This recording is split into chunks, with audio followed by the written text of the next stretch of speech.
آج پاکستان تحریک انصاف تین اہم ترین جو ملکی ایشوز ہیں ان کے اوپر اپنا موقف دینا چاہتی ہے، اور اس کے ساتھ ہی کچھ ڈیمانڈس ہیں قوم کی طرف سے جو ہم سامنے رکھنا چاہتے ہیں۔ سب سے پہلے یہ ہے کہ جب سے ریجیم چینج آئی ہے، پاکستان کے سارے ووٹرز کا اور پاکستان کے اندر رہنے والے، مہنگائی کے اندر رہنے والے، بدامنی کے اندر رہنے والے اور گورننس کی ناکامی کے اندر زندہ رہنے والے جتنے بھی طبقات ہیں، ان سب کا مشترکہ ایشو ہے۔ میں اسی سے بات کا آغاز کرنا چاہتا ہوں، اور وہ ایشو یہ ہے کہ عمران خان کو ایک چلتی ہوئی عدالت کے پریسنکٹ سے پہلے اغوا کیا گیا۔ اس کے بعد اغوا کرنے کے بعد ان کو حبس بجا میں لے جایا گیا۔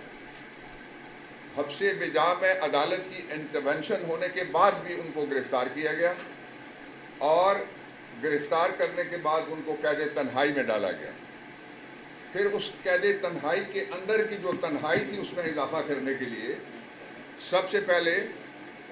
ان کے بیٹوں کے ساتھ جو ٹیلی فون گفتگو ہوتی تھی اس کو بند کیا گیا، اور وہ اپنی مرضی کے تابع کی گئی۔ اس کے لیے یہ فیصلہ جو کیا گیا کسی ایگزیکٹو کی مرضی کے تابع کرنے کا، وہ ماورائے آئین ہے اور خلاف قانون ہے۔ اسی پہ بس نہیں ہوئی، فیشزم کی گورنمنٹ اور یہ نظام آگے بڑھتا ہے۔ ان کی جو بہنیں ان کی رہائی کے لیے جد و جہد کرتی ہیں، علیمہ خانم، ڈاکٹر عظمیٰ اور نورین نیازی، ان کی ملاقات پہ اور ان کے کزنز اور لارجر فیملی کی ملاقات کے اوپر پابندی لگائی گئی۔ یہیں پہ بس نہیں کی گئی، بلکہ ان کی جو بیگم ہے بشریٰ عمران، ان کی بچیوں اور ان کے بچوں اور ان کے اہل خانہ کی ملاقات کے اوپر بھی پابندی لگائی گئی۔ اس قدغن پہ بھی جب موجودہ نظام کی انتقامی ذہنیت سیٹسفائی نہیں ہوئی، مطمئن نہیں ہوئی، تو انہوں نے ایک قدم اور اٹھایا۔ دنیا کی تاریخ میں پہلی دفعہ دنیا کے سب سے جو مشہور مقدمے ہیں جن کو ساری دنیا میں کوریج ملی سب سے زیادہ، ان میں سے ایک نورم برگ وار کرائم ٹرائل دوسری جنگ عظیم کے بعد ہوا، اس کی بھی کوریج ہوئی۔ اس میں وکیلوں کو کبھی وہ ملک کے لوگ جن ملکوں کے اوپر کئی ہزار ٹن بارود پھینکا گیا تھا، ان لوگوں نے بھی اعتراض نہیں کیا کہ ان کو وکیل نہ دیا جائے، اور وکیل سے ملاقات کی پابندی نہیں لگائی گئی۔ اس کے بعد او جے سمپسن کا ٹرائل ہے جو لائیو کوریج کے زمانے میں آیا، اس میں بھی ایک کی بجائے اس کو جو پوری ٹیم تھی لائرز کی ملنے کی اجازت تھی، حالانکہ بڑا وہ گروسم مرڈر کا کیس تھا، اور وہ جو ٹیم جاتی تھی اس کے اوپر فلمیں بنی، کتابیں لکھی گئی امریکہ میں، ڈریم ٹیم۔ اور پھر اپنے ہاں جو بھی بھارتی جاسوس پکڑا گیا اس کو کاؤنسلر تک رسائی اور وکیل تک رسائی سے کبھی انکار نہیں کیا گیا۔ یہ عجیب نظام ہے جس میں ایک ایسا قیدی جو محسن پاکستان ہے صحیح معنوں میں، جو چاروں صوبوں کے اندر اتحاد کی زنجیر ہے صحیح معنوں میں، اور جو صحیح معنوں میں ایک پبلک لیڈر نہیں، گلوبل فیس ہے پاکستان کا، اور عالمی دنیا اور مسلم دنیا کا بھی فیس ہے، اور ایک کلاس سے بھی اوپر والا وہ فلنتھراپسٹ ہے جس نے 3 کینسر ہاسپٹلز، 2 یونیورسٹیز بنائیں۔ اس کے لیے وکیلوں کے ساتھ کنسلٹیٹو میٹنگ، جو آئین کا آرٹیکل 10 کہتا ہے کہ جرم خواہ کوئی بھی ہو، وکیل کے ملنے پہ اور وکیل کے ساتھ مشاورت پہ پابندی نہیں لگائی جا سکتی، وہ لگائی گئی ہے۔ اور آج یہ حال ہے کہ عمران خان کو علاج کی ضرورت ہے فوری طور پہ، بشریٰ عمران کو علاج کی ضرورت ہے فوری طور پہ۔ اور کیا یہ اتفاق ہے یا کوئی حادثہ ہے یا کوئی پلاننگ ہے؟ یہ جب ہم ملیں گے عمران خان سے، تو میری ملاقات جس دن ہوئی میرا پہلا سوال یہی ہوگا کہ جو آنکھ کی بیماری عمران خان کو عارضہ لگا، وہی عارضہ ان کی بیگم کو بھی لگا۔ تو اس ساری صورتحال میں سب سے پہلی ہماری ڈیمانڈ یہ ہے کہ فوری طور پہ عمران خان صاحب کو علاج کے لیے، ان کی بہن جو ڈاکٹر ہیں، ان کی فیملی دوسری 2 بہنیں ہیں، ان کی موجودگی میں ہاسپٹل شفٹ کیا جائے، اور ہاسپٹل میں شفٹ کر کے ان کی مرضی کے ڈاکٹرز، اور یہ ہم نہیں کہتے صرف، یہ سپریم کورٹ کے چیف جسٹس صاحب، میں ان کو بھی ریمائنڈ کرانا چاہتا ہوں، ان سے درخواست میں کرنا چاہتا ہوں کہ یہ آپ کا آرڈر تھا چیف جسٹس صاحب کہ عمران خان کی جو مرضی سے کنسلٹیشن سے ڈاکٹرز آئیں گے، اور یہ پہلی بار نہیں ہونے لگا، یہ پاکستان میں جب بھی کوئی بیمار ہوا ہے اس کی مرضی کا اسپیشلسٹ یا ڈاکٹر چوز کرنا، ہاسپٹل دوسری بات ہے، لیکن اس پہ کبھی کوئی پابندی نہیں ہوئی. اس کے بغیر علاج ممکن نہیں ہے، اس کے بغیر جو پوسٹ آپریشن کیئر ہے وہ بھی ممکن نہیں ہے. فوری طور پہ ان کو علاج کے لیے اسلام آباد میں جو شفا ہاسپٹل ہے، گورنمنٹ 2 دفعہ لکھ کے یہ کہہ چکی ہے، اسلام آباد ہائی کورٹ کے اندر بھی اور سپریم کورٹ آف پاکستان کے اندر بھی، ان کا ریٹن موقف یہ ہے کہ وہاں کے ایک مشہور ڈاکٹر ہیں، ایک وہ جانتے ہیں، اور ایک پنڈی میں ایک ہاسپٹل ہے اس کے ڈاکٹر ہیں، ان کو شامل کر کے، خاندان کو شامل کر کے فوری طور پہ عمران خان کو ہاسپٹل شفٹ کیا جائے اور ان کا علاج شروع کیا جائے. دوسرا یہ ہے کہ ان کے جو مقدمات ہیں ان میں انصاف ہوتا ہوا نظر آنا چاہیے. یہ پہلے پوائنٹ پہ میں بات کر رہا ہوں. انصاف کی بجائے ناانصافی ہوتی ہوئی پوری قوم کو نظر آئی ہے آج تک، جتنے ان کے ٹرائل ہوئے. مثال کے طور پہ یہ پاکستان کے پہلے پولیٹیکل آدمی ہیں، یہ پاکستان کے پہلے فارمر پرائم منسٹر ہیں، یہ پاکستان کے پہلے وہ شہری ہیں جن کے لیے ساری عدالتیں قید ہو کے ٹرائل کرتی ہیں. کوئی آزاد اپنی کرسی پہ بیٹھ کے جج ٹرائل نہیں کرتا کسی کچہری کے اندر، کسی کورٹ کمپلیکس کے اندر. وہ سارے ٹرائل جتنے بھی ہوتے ہیں وہ ایک قید کے ماحول میں، قید خانے میں، بندی خانے کی طرح جا کے وہ سارے ٹرائل کے، اس لیے فیئر فری ٹرائل ان کو قرار نہیں دیا جا سکتا. فیئر فری ٹرائل ہو تو عمران خان 48 گھنٹے سے زیادہ ان کو جیل میں کسی کیس میں بھی نہیں رکھا جا سکتا. اس لیے ہم عدلیہ کی آزادی کا بھی مطالبہ کرتے ہیں، اور یہ مطالبہ پہلا نہیں ہے. جو پاکستان کے وکلاء اور پاکستان تحریک انصاف عدلیہ کی آزادی کے ساتھ ہمیشہ کھڑی ہوئی ہے، اور اب عدلیہ کی طرف لوگ دیکھ رہے ہیں. عدلیہ اپنا کردار ادا کرے اور انصاف عمران خان کے ساتھ ہوتا ہوا اب نظر آنا چاہیے. دوسرا پہلو اس کا یہ ہے کہ پاکستان کے اندر ایک ایسا علاقہ ہے جس کے ساتھ 4 ممالک کا بارڈر لگتا ہے، اس کو آپ کہتے ہیں گلگت اور بلتستان. یہ ہمارا ایک گلوبل فوکل پوائنٹ ہے، یہ ہمارا ایک گلوبل فلیش پوائنٹ ہے، اور وہ پاکستان کا ایک، ہم نے ان کو سیلف رول کا، سیلف گورننس کا ایک آرڈر دیا. اس وقت incidentally I was the law minister جب وہ آرڈر ان کو ملا جی بی والوں کو، اور اس آرڈر کے نیچے وہاں پہ انتخابات ہوتے ہیں. لیکن جو اب انتخابات ہوئے ہیں ان کے اندر جو چیزیں رپورٹ ہو چکی ہیں وہ میں آپ کے سامنے ٹیبلائز کر کے 3-4 نقطوں میں رکھنا چاہتا ہوں. سب سے پہلا نقطہ یہ ہے کہ وہاں بیٹھے ہوئے جو عہدوں پہ تھے ان کی موجودگی میں کہا گیا کہ تم انتخابات کرواؤ گے. وہاں پہ انٹرم گورنمنٹ آنی چاہیے تھی. اس کے بعد دوسرا نقطہ یہ ہے، سب سے زیادہ پاکستان کے اندر صوبہ جس کے ساتھ بارڈر لگتا ہے جی بی کا وہ کے پی ہے. وہاں سے پولیس کیوں نہیں بلوائی گئی؟ کیا وہ پاکستان کے ایک صوبے کی پولیس نہیں ہے؟ آپ نے چنا اس پولیس کو جو پولیس مقابلوں کے لیے بدنام ہے، آپ نے چنا اس پولیس کو جو ایک بدنام زمانہ خاندان کے زیر اثر ہے، اور اس پولیس کو چھوڑ دیا جو صوبے کے ساتھ لگتی ہے. اور اس پولیس کے جو لوگ جن کو وہاں پہ لگایا گیا انہوں نے جاتے ہی پہلا کام یہ کیا کہ جو بارڈر کا 0 پوائنٹ تھا اس پہ انہوں نے ناکہ لگایا. اور پاکستان تحریک انصاف اور وہاں کا جو لوکل ایک ڈیموکریٹک فرنٹ ہے، جو نیشنلسٹ جن کو آپ، سب نیشنلسٹ جن کو آپ کہہ سکتے ہیں، ان کے لیے انہوں نے راستے روکنا شروع کر دیے. پھر جو پی ٹی آئی کے ہمارے لوگ گئے ان کے لیے بھی راستے روکے گئے. اسد قیصر نے جانے کی کوشش کی، جنید اکبر نے جانے کی کوشش کی، باقی لوگ انہوں نے جانے کی کوشش کی، ان کے راستے بھی روکے گئے. میں یہ سوال اٹھانا چاہتا ہوں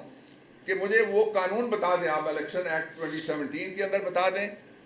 اور الیکشن ایکٹ 2017 بنا آئین کے آرٹیکل 218(3) کے نیچے، اس میں سے مجھے کوئی پروویژن بتا دے حکومت، اور اس کے ساتھ ہی جو الیکشن ہو رہا ہے جی بی کا اس کے قانون میں سے کوئی بتا دیں کہ کسی پاکستانی کے اوپر یہ پابندی لگائی جا سکتی ہے کہ وہ کسی خاص الیکشن میں جانے کے لیے، جو پارلیمنٹیرینز ہیں سٹنگ، وہ الیکشن مہم چلا رہے ہیں. پاکستان میں سرٹیفائڈ کرپٹ اشرافیہ کو سرکاری پروٹوکول کے ساتھ سرکاری سواری پہ بٹھا کے وہاں پہ لے جایا جا رہا ہے. لیکن اس کے مقابلے میں جو لوگ اپوزیشن کے ہیں، وہ ایک وہاں کا لوکل الائنس ہے، ایک پی ٹی آئی کا الائنس ہے. ان دونوں الائنسز کو یہ وہاں پہ لیول پلینگ فیلڈ نہیں ملا۔ تیسرا اس کا جو حصہ تھا وہ یہ ہے کہ جب ہم نے ایک آلٹرنیٹ وہاں پہ پارٹی رجسٹر کروائی تو اس پارٹی کو رجسٹر کرنے کے بعد جو میڈیا وہاں کا رپورٹ کرتا ہے وہ یہ ہے کہ ایک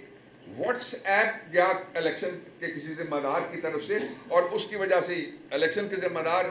اوپر سے لے کر جو RO ہوتا ہے وہاں تک ہیں، اور اس کے ذریعے سے کہا گیا کہ ان کو انتخابی نشانات نہ دیں۔ اب صورت یہ ہے کہ 2 درجن سے زیادہ اپوزیشن کو انتخابی نشانات دیے گئے۔ اس سے پہلے ان کا کپتان چھینا گیا، کپتان سے اس کا بلہ چھینا گیا، بلے سے اس کی سیاسی شناخت چھینی گئی۔ اس کے باوجود بھی ووٹرز جب یکسو ہیں GB کے تو ان کو آزاد پولنگ کا حق دیا جائے۔ 8 فروری کا کوئی میگا سکیم GB کے الیکشن میں نہیں ہونا چاہیے۔ وہ ایک حساس علاقہ ہے اور اس کے غیرت مند لوگ یہ برداشت نہیں کریں گے ہرگز۔ اور میں یہ کہنا چاہتا ہوں کہ جتنے بھی آزاد ذرائع سے جو سرکاری دسترخوان کے اوپر بیٹھنے والے ہیں، میں ان کی بات نہیں کر رہا، ان کا کوئی نیریٹو کسی جگہ پہ نہیں چل رہا، لیکن جو آزاد میڈیا ہے اس کے مطابق جو سونامی ہے GB کے اندر وہ عمران خان کے حق میں الیکشن کو بہا لے گیا ہے پہلے، اور دیوار پہ لکھا ہوا ہے، نوشتہ دیوار ہے کہ پاکستان تحریک انصاف وہاں پہ الیکشن جیتے گی۔ اس کو چوری کرنا کیا جائے، اور اس کا چوری کرنے کے 3 نقطے جو ہیں وہ رپورٹڈ، وہ میں آپ کے سامنے رکھتا ہوں۔ پہلا نقطہ یہ ہے کہ کچھ سرکاری صحافیوں نے یہ کہا ہے کہ یہ فیصلہ ہے کہ جو گلگت بلتستان میں پاکستان تحریک انصاف کو الیکشن جیتنے نہیں دیا جائے گا۔ اس کا نوٹس لیں جو وہاں پہ الیکشن کرانے والی اتھارٹیز ہیں کہ الیکشن آپ نے کرایا نہیں ہے، اور کوئی بیٹھ کے یہ کہہ رہا ہے اور اس کی ہمت ہے کہ وہ یہ کہہ رہا ہے کہ نتیجہ یہ ہوگا، یعنی نتیجہ اس نے پہلے سنا دیا اور الیکشن ابھی ہوا ہی نہیں ہے، الیکشن ووٹنگ ابھی جاری نہیں ہے، ووٹنگ ابھی آنی ہے۔ دوسرا اس کا جو نقطہ ہے وہ یہ ہے کہ پاکستان کے لوگ سارے کے سارے جس نے جانے کے لیے کہا وہ سارے وہاں گئے سوائے اپوزیشن کے لوگوں کے، باقی جو جن کو مسترد کیا ہوا ہے، اور وہ جانے والے کون تھے؟ وہ ہارا ہوا لشکر ہے، وہ اپنی سیٹیں آ رہے ہوئے ہیں، اپنی اوریجنل کانسٹیٹوئنسیز آ رہے ہوئے ہیں، وہ اپنا صوبہ آ رہے ہوئے ہیں، اپنا ضلع اور اپنا گھر آ رہے ہوئے لوگ ہیں۔ تو کیا یہ پاکستان کے لوگوں کی طرح یہ مقدر بنایا جائے گا گلگت بلتستان کے لوگوں کا کہ وہاں پہ ہارا ہوا لشکر جو ہے اس کو فارم 47 کے ذریعے سے، اور فارم 47 بھی کئی لوگوں کے منہ سے نکل چکا ہے کہ ہم فارم 47 کے پیچھے لگے ہوئے ہیں۔ اور شرم آنی چاہیے ان اتحادیوں کو جو مرکز میں بیٹھے ہوئے ہیں اس PDM2 کی گورنمنٹ کے ساتھ، ان کو شرم آنی چاہیے اس بات پہ کہ آپ کا کیا اشر وہاں پہ ہو رہا ہے۔ آپ کے لوگ وہاں جاتے ہیں، جو لیڈر وہ چیخ رہے ہیں، اور اپوزیشن کو تو کوریج بھی نہیں ہو رہی۔ تو میں الیکشن کمیشن سے یہ کہنا چاہتا ہوں، میں دوسری اتھارٹی سے یہ کہنا چاہتا ہوں کہ پاکستان ٹیلی ویژن کا ٹیکس، میں اور میرے سمیت کروڑوں لوگ جو وہ پروپیگنڈا TV دیکھیں یا نہ دیکھیں، وہ آپ لے رہے ہیں، لیکن اس کے اوپر اپوزیشن کو کوریج نہیں مل رہی، برابر کوریج، ایک کی کوریج، پیرٹی کی کوریج، یکساں کوریج ملنی چاہیے، اس لیے کہ لوگوں نے ووٹ دینے ہیں۔ اس کا جو تیسرا نقطہ ہے وہ یہ ہے، وہ کل سامنے آیا رات کو، اور جو آزاد میڈیا ہے خطہ آزاد جموں و کشمیر کا، وہ یہ رپورٹ کر رہا ہے کہ وہاں کوئی بلیک آؤٹ میڈیا کا یا انٹرنیٹ کا، آئی ہیو نو کنفرمیشن، اس لیے میں اس سے آگے نہیں جاتا، لیکن یہ رپورٹ ہو رہا ہے۔ اس پہ دھیان کرنا چاہیے۔ میڈیا کی آزادی پہ جب الیکشن مہم وہاں پہ شروع ہو چکی ہے خطہ آزاد جموں و کشمیر میں، اس پہ کوئی قدغن نہیں آنا چاہیے، لیکن اس سے بڑا ایک قدم جو اٹھایا گیا ہے، ہم اس کے مخالف ہیں۔ پاکستان تحریک انصاف اس کو مسترد کرتی ہے اور ہم اس کی مذمت کرتے ہیں۔ وہ جو عوامی ایکشن کمیٹی ہے، یہ وہ کمیٹی ہے جس کو گورنمنٹ نے، وفاق نے بھی، جہاں فارم 47 والا شہباز شریف بیٹھا ہوا ہے، اور وہاں جو فارم 47 کے ذریعے سے ہارے ہوئے تھے ان کو لا کے بٹھایا گیا تھا۔ ان دونوں حکومتوں نے 32 سے لے کے 38 مطالبات ان کے اوپر گفتگو کی، ان کے ساتھ پارلیز ہوئے، ان کے ساتھ باقاعدہ معاہدے ہوئے، جس معاہدے میں قسمیں بھی انہوں نے کھائیں زبانی، اور لکھ کے وفاقی حکومت کے اور آزاد جموں و کشمیر کی تھے دونوں غیر قانونی، لیکن ان کے دستخط قانونی ہے اس حد تک کہ انہوں نے وہ مطالبات مانے ہوئے ہیں۔ اس وقت آپ عقل کے اندھے تھے یا اس وقت آپ شعور کے لنگڑے تھے یا اس وقت آپ سیاست کے مردار تھے کہ آپ کو نظر نہیں آیا یہ کون لوگ ہیں؟ وہ سارے ورکرز ہیں، مختلف پولیٹیکل پارٹیز میں بھی وہ رہے ہیں، مختلف لیبر ڈسپنسیشنز میں بھی وہ رہے ہوئے ہیں، اور میرا جو آبائی علاقہ ہے 5 میں سے 4 آزاد کشمیر کے خطے کو جانے والے جو راستے ہیں وہ اس میں سے گزرتے ہیں۔ میرے گاؤں میں سے 2 راستے گزرتے ہیں، وہ آدھا گاؤں اسلام آباد میں، جو آپ کو پتہ نہیں ہے کہ وہ کون لوگ ہیں۔ ان کے ساتھ یہ سلوک نہیں ہونا چاہیے کہ وہاں پہ ایک پپٹ پریزیڈنٹ صاحب وہ بیٹھ کے یہ کہیں کہ ہم ان کو پروسکرائب کرتے ہیں، ہم ان کو ممنوع قرار دیتے ہیں اور کہیں کہ یہ شر پسند ہیں۔ شر پسند نہیں ہیں، وہ عوام پسند ہیں، اور وہ تھوڑے سے آزادی پسند بھی ہیں، اور وہ تھوڑے سے نہیں بلکہ سارے کے سارے پاکستان پسند ہیں۔ اس لیے یہ ایک سیاسی فیصلہ ہے، یہ ایک سیاسی انتقامی فیصلہ ہے، اور یہ ماورائے دستور فیصلہ ہے، اس لیے ہم اس کو مسترد کرتے ہیں۔ آخری بات،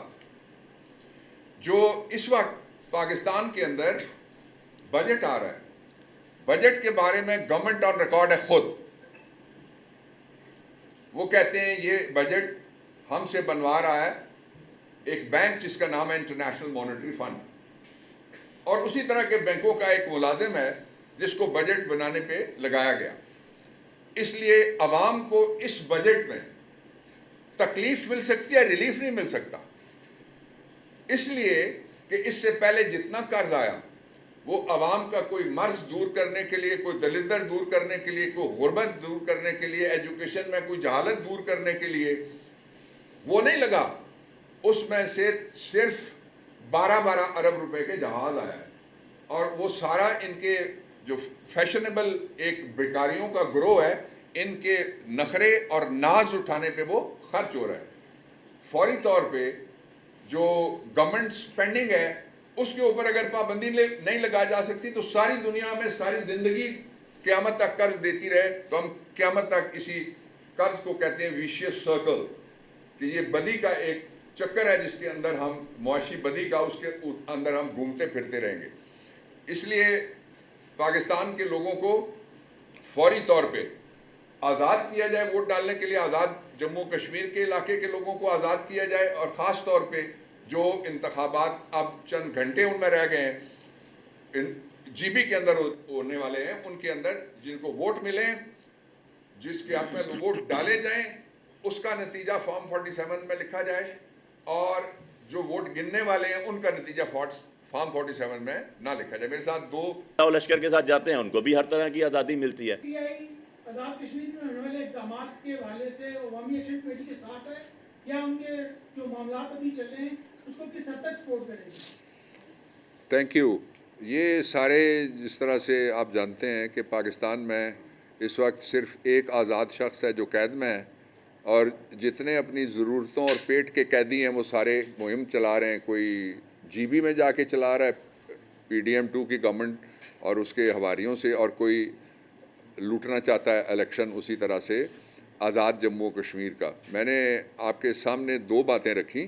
جو ہمارے اس ریزالو کو ظاہر کرتے ہیں کہ ہم لوگوں کو سیاست میں سے اور قومی دھارے میں سے دھکا دینے کے مخالف ہیں، اس لیے جو عوامی ایکشن کمیٹی کے اوپر پابندی لگائی گئی ہے اور اس کو پروسکرپشن کے لسٹ میں ڈالا گیا ہے اس کو فوراً واپس لیا جائے، اور ان کو جو جمہوری عمل ہے اس کا حصہ بنانے کی پاکستان تحریک انصاف حامی ہے۔ ڈاکٹر صاحب یہ بتائیے گا کہ آپ کے پرانے دوست پہلے ایک سلوگن انہوں نے جاری کیا تھا کہ مجھے کیوں نکالا، اب گلگت بلتستان پہ بھی دوبارہ یہ سلوگن سننے میں آیا۔ اب پہلے تو سمجھ آیا تھا کہ وہ عدالتوں سے کہہ رہے ہیں کہ جی مجھے کیوں نکالا، اب ان کا مقصد کیا ہے شاید کا کہ وہ وزیر اعظم سے کہہ رہے ہیں کہ مجھے کیوں نکالا، یا کس سے کہہ رہے ہیں، عدالتوں سے کہہ رہے ہیں؟ دیکھیں میرا خیال تو یہ ہے کہ وہ جو شریف خاندان ہے میرے کاغذوں میں وہ پاکستان کا سب سے بڑا سیکیورٹی رسک ہے ریگولر۔ آپ شروع کر لیں ان کے آنے سے لے کے آج تک پاکستان کہاں تھا محبوب حق کے زمانے میں اور آج کہاں آ گیا ہے۔ اس لیے ان کی ہر بات میں سے آپ ایک چیز تلاش کیا کریں کہ وہ جس سے مخاطب ہیں، وہ اس معاملے میں پہلا سوال کریں اپنی بیٹی جو برسر اقتدار آئی ہے، اپنی نیٹو سیٹ، اپنے ابا کی سیٹیں، اپنے چچا کی سیٹیں ہارنے کے بعد اس سے پوچھے کہ پہلے مجھے کیوں بلایا تھا